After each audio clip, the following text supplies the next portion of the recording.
Hey everybody, this is Jory Butler, and I am so excited that you guys stopped by for a little while today.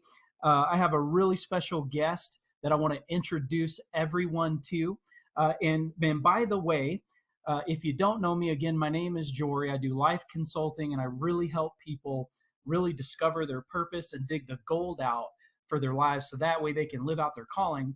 And so what we've done is we've started a community on Facebook called Live Your Story Community. And if you haven't joined that, I would highly suggest doing that. We have a lot of good people in there, a lot of great information. And the reason why we started that, just so that everybody knows, is that my vision is to see people get connected with other people. Far too many times we're isolated, or I know we have podcasts out there. I know there's a lot of great teachings out there, but I really want to build a tight-knit community where people can actually help other people, where it's not all about me.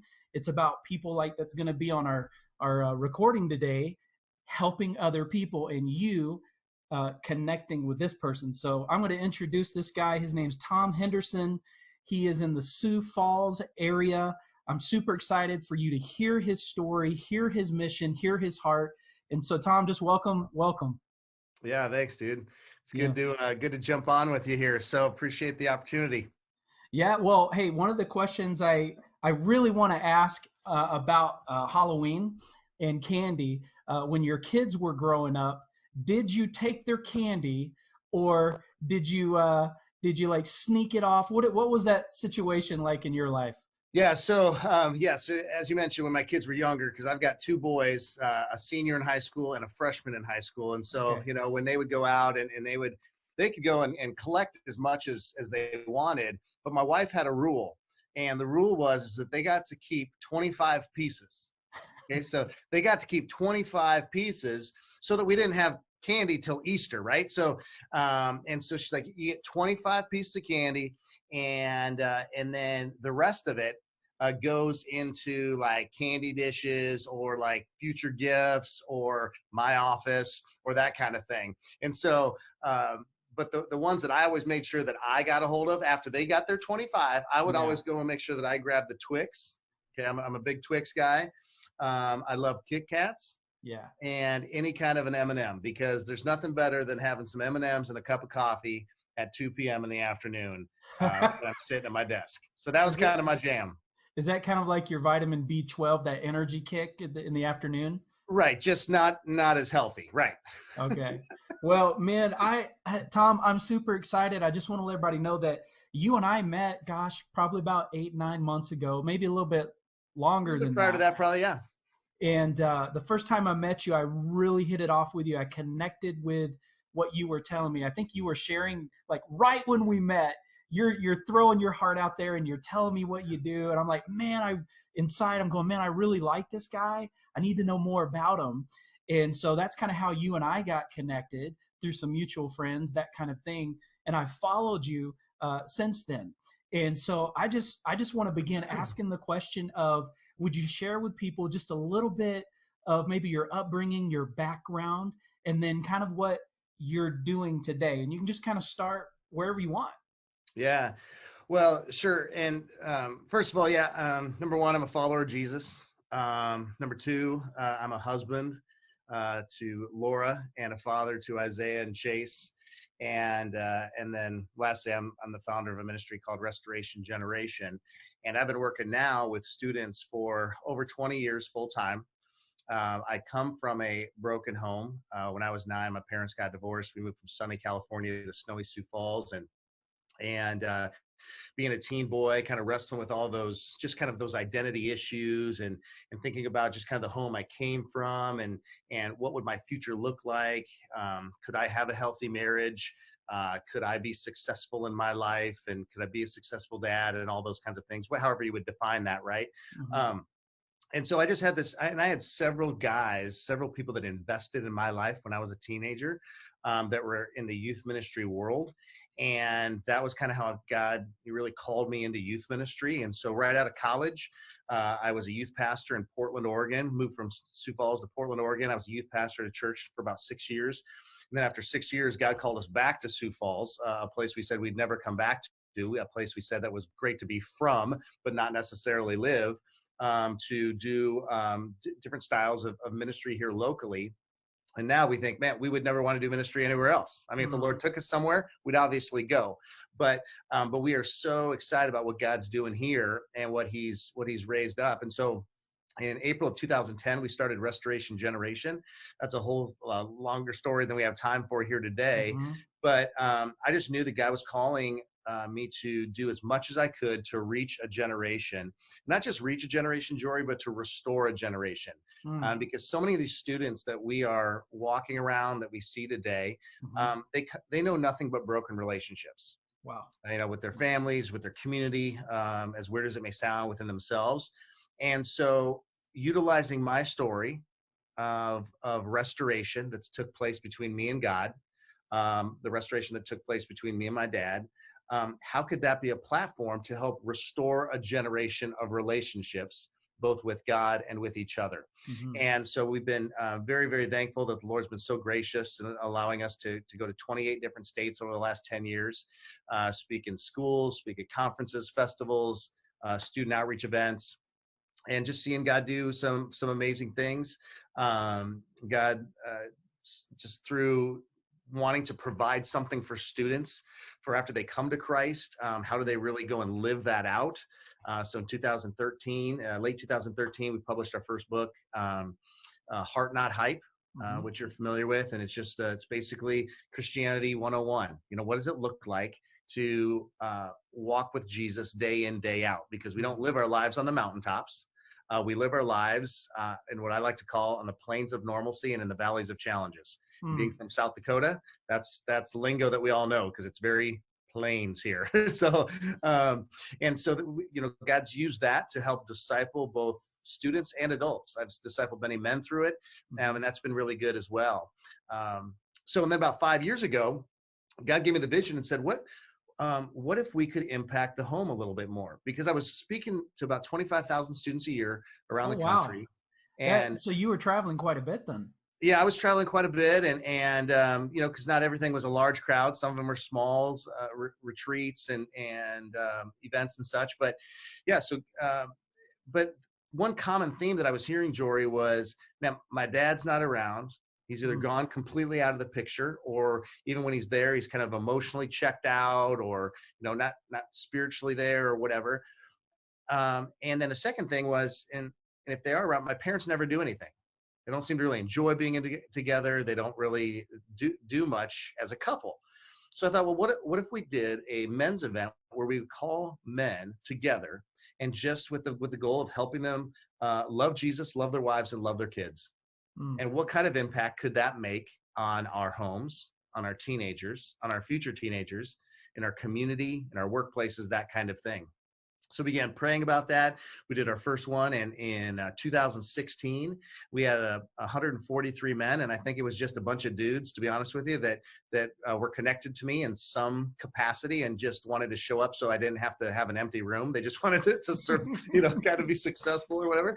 But when we got done with that day, guys were like, Tom, this is good. This is something that we really need to maybe think about doing again. And because I want to invite more guys to this. And so we prayed about it and said, okay, God, this is your thing. I was a youth speaker, you know what I mean? And so I'm like, who am I to try to put on some dude's thing? But a little bit over a year later on Pro Bowl weekend, that's when we do it now, is Pro Bowl weekend in 2018. That's the last weekend in January, right before the Super Bowl. We had 368 men for our second one. So about a 250% increase. Wow. So I'm like, okay, Lord, well, Lance, you're doing something here. And so we said, well, let's just lock it in for the next year. So the next year, which was the year that you came to the event when you were living in Sioux Falls for a little bit. And that year, as you saw, it was 852 men. So it grew another, 250%. And we're just seeing God move through that. And so this year, we're again going to be doing it again on January 25. We've got communicators coming from all over the country, including Chris Broussard, who's a Fox Sports analyst, going to come and share his faith and talk about how do we really live out our faith and share our faith in the workplace, which is going to be super fun. And last year, in addition to the men's event, we had a marriage event called Date Night Comedy that we did the night before. Ted Cunningham, who's kind of runs that nationally, he's a pastor out of Branson, Missouri. Mm-hmm. He was a part of the men's event and said, well, hey, let's do one of those before the men's event. And so we had 1,200 people, 600 couples come to that. Wow. Sold out. Wait, say that again. How many? It's 600 couples, so 1,200 people. Wow. Yeah, just getting husbands and wives. The whole goal was just to get them laughing together. We resourced them. We wanted it to be fun, but also enriching to their relationship and their marriage. And I think we accomplished that. People were really excited about it. And so because the event sold out 5.5 weeks ahead of time, this year we're actually going to be doing 2 of them, both Thursday night and Friday night before the men's summit this year, so that we can hopefully reach 1,200 couples. And so we're super excited about that. We're expecting 1,200 men for the men's summit. We're also live streaming the men's event this year. The plan is to live stream that into the prison here locally. Take that right into the cells and into the chapel area, so that we can reach some guys that, obviously can't come to us. So how do we go to them? So I'm excited about the potential of reaching a different group of guys that we would normally have access to, right? And so that's pretty exciting to me as well. So we're pretty excited about what the Lord's doing. Still continuing to speak and do all those things, but also doing our events here locally is allowing me to impact the region that I'm raising my family in, and we're having a good time doing that. Wow.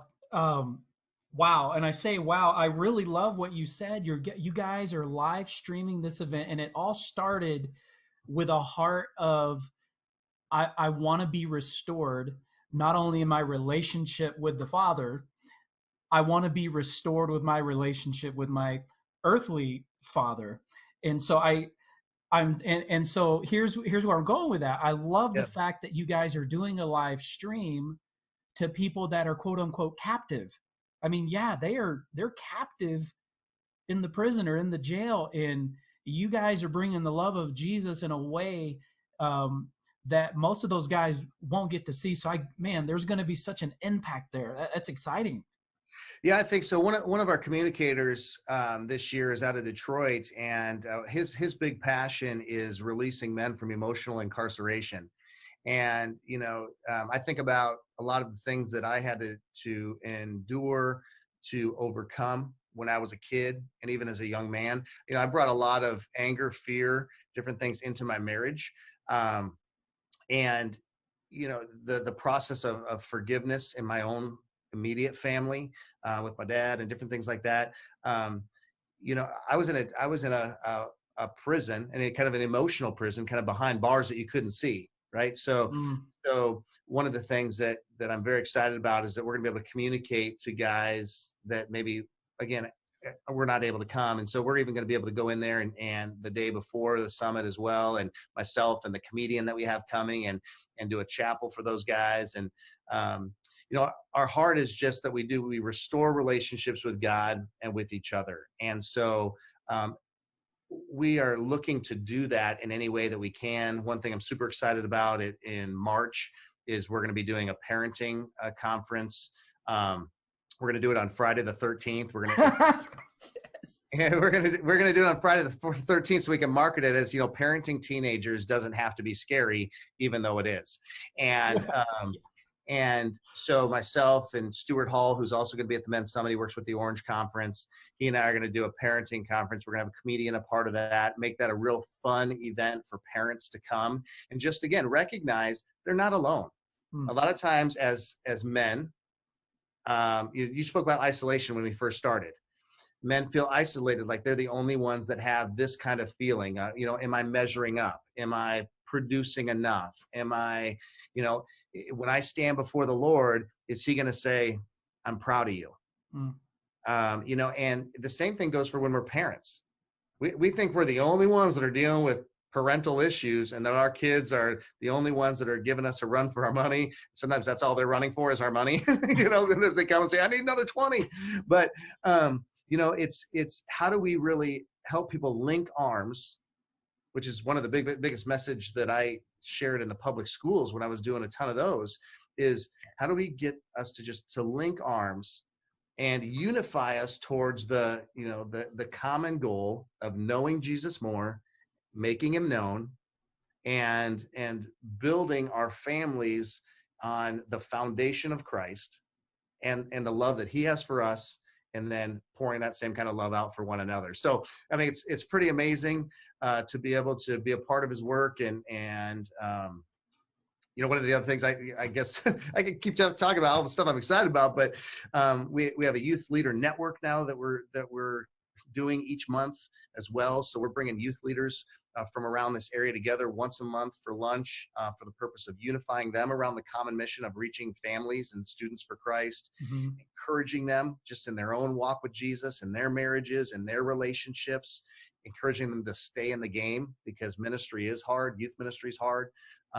Encourage them in their purity, Mm-hmm. those types of things, and then equip them for ongoing ministry and giving them tools and resources that can help them be effective in whatever church or parachurch ministry they're in. So, that's I know that's a kind of a big nutshell of what Res Gen is about and what we're doing, but we're very thankful that God allows us to be a part of his work.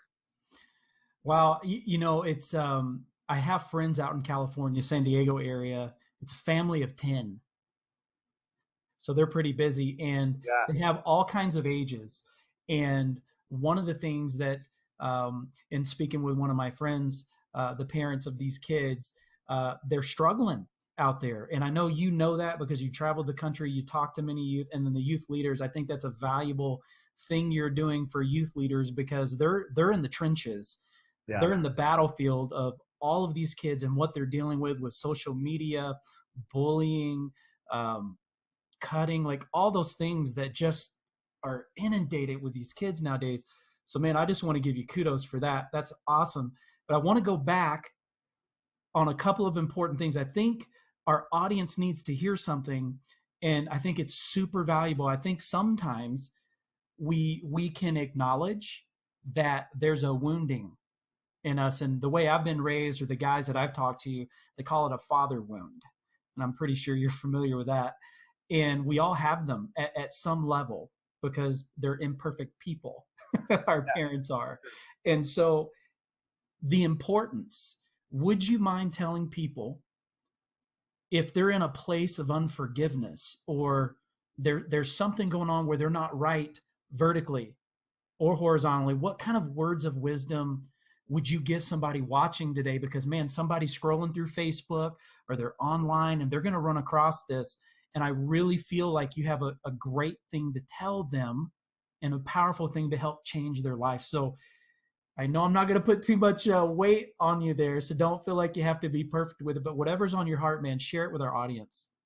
Yeah, I just think a lot of times we have a kind of a misunderstanding of what forgiveness is and how to go about doing that and all that. And I think that sometimes we need to talk about like what forgiveness isn't first, so like, forgiveness isn't saying that you've forgotten. We were taught as kids that forgive and forget. And, it's not true. We just because we forgive someone, that doesn't mean that we haven't forgotten all the specifics of what happened. It's not that you totally trust that person again.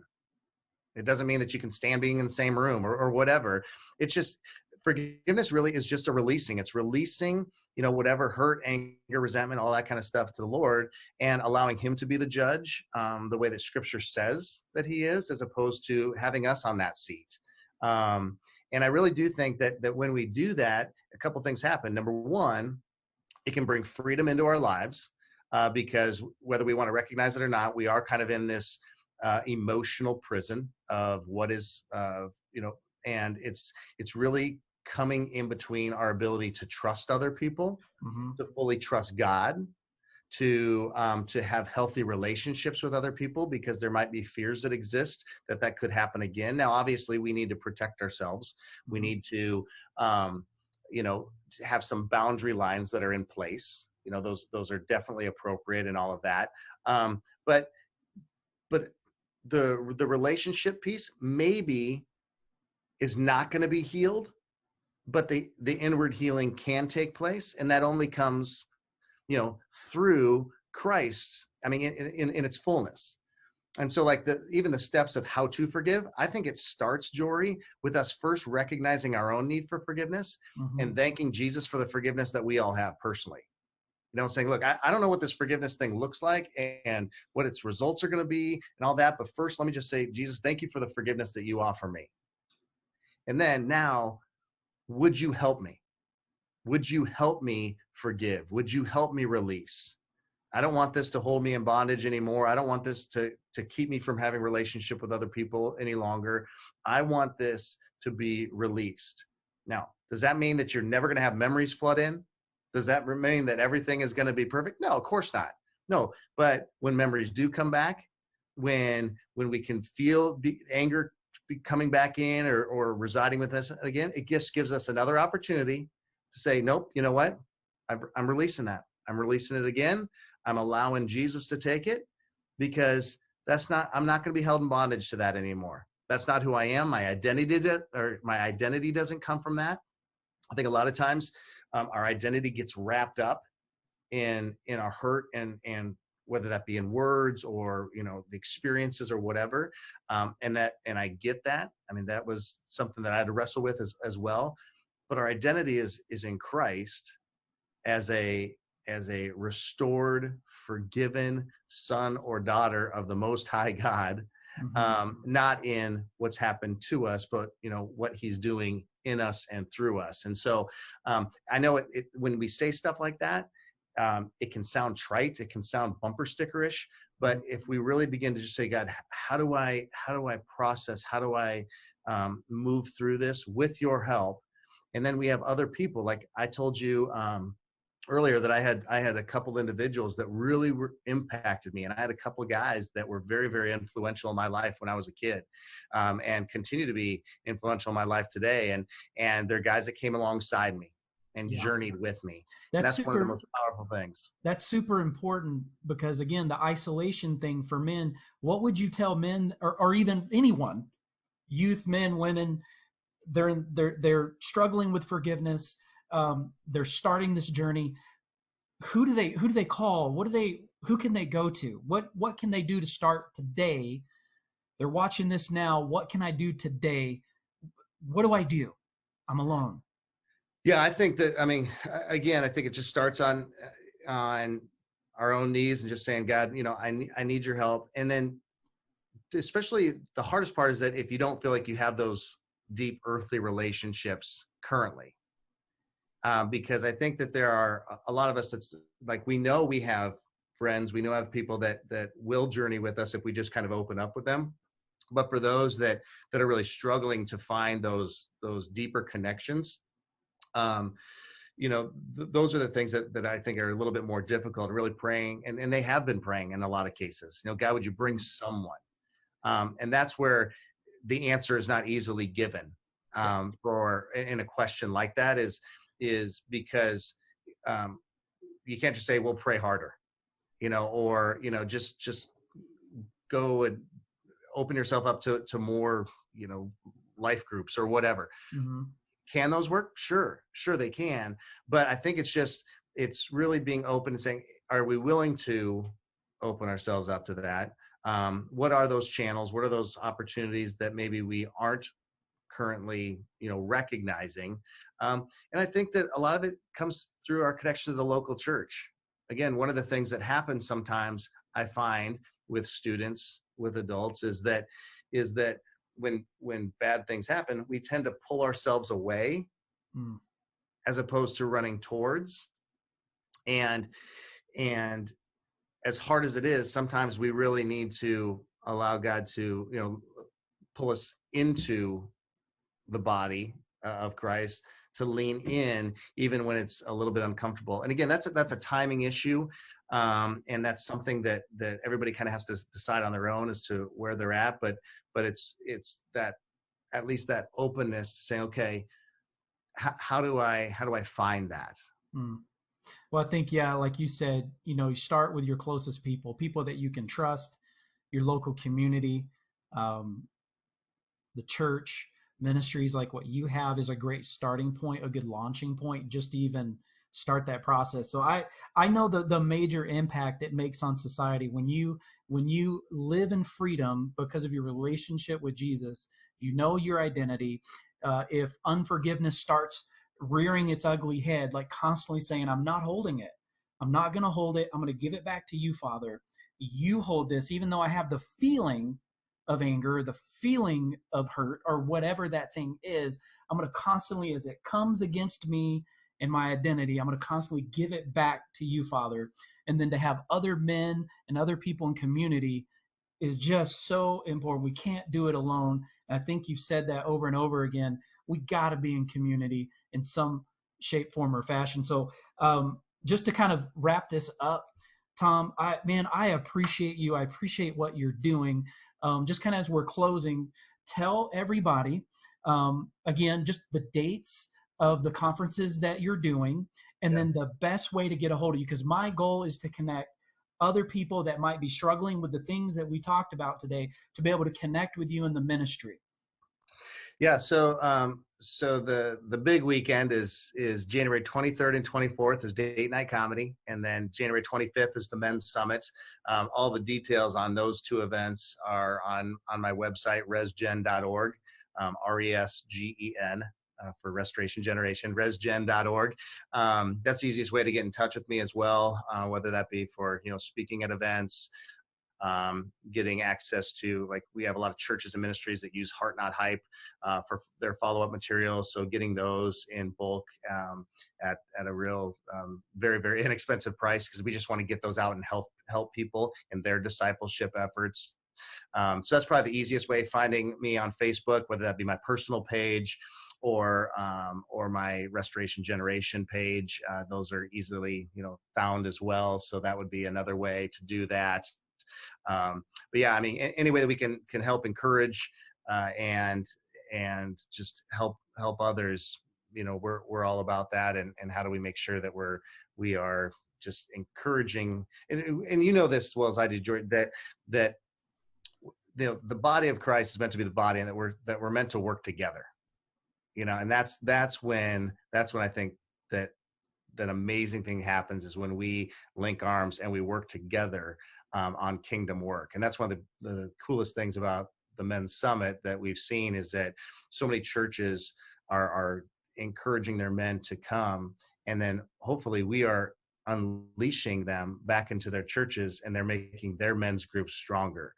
Their families are going to be stronger. They're going to find more opportunities to plug into ministry in their workplaces. And so I love what you're doing here, because it's connecting the body of Christ together and saying, okay, how do we move forward as a group of individuals that are focused on the same goal? And that's growing God's kingdom, not our own kingdom. That's right. It's growing God's kingdom. That's awesome, man. Well, hey, Tom, I appreciate your time today. Thank you for sharing your heart. Thank you sharing your ministry. As you guys watch this, if you feel like there's somebody out there that needs to see this, go ahead and share it with that person. There's no charge for this whatsoever. We just want to be available for you guys in any way, shape, form, or fashion that we can be. If you haven't joined the Live Your Story community, go ahead and do that. There's no opt-in. There's no sales involved. It's just good people getting together, helping each other out. So with that, Tom, thank you for our time today. I appreciate it. Yeah, dude, for sure. Thanks for having me on. All right, man.